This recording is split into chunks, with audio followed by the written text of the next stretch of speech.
Je m'appelle Laura Guerrero, j'ai 23 ans et mon rêve est d'être la reine de beauté de ma région.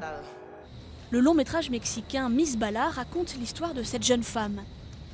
Témoin d'un massacre, elle est forcée sous la menace de plonger dans le monde du trafic de drogue. Inspiré d'un fait réel, le film jette un coup de projecteur sur une réalité mexicaine. Les femmes sont de plus en plus visibles au sein du crime organisé. Des femmes souvent pauvres et sans éducation. Dans cette prison de l'état de Sinaloa, dans le nord-ouest, bastion de narcotrafiquants, la moitié des 75 femmes ont été condamnées pour des faits liés au trafic de drogue.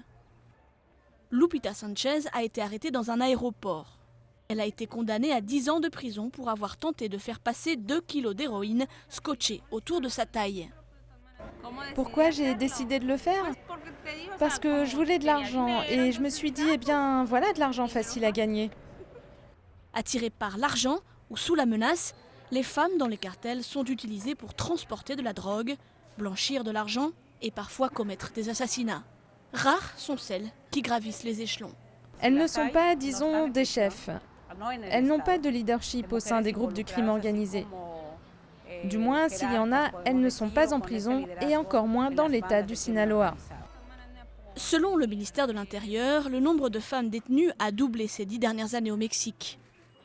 Elles sont actuellement 11 000, un tiers condamnées pour des faits liés au trafic de drogue.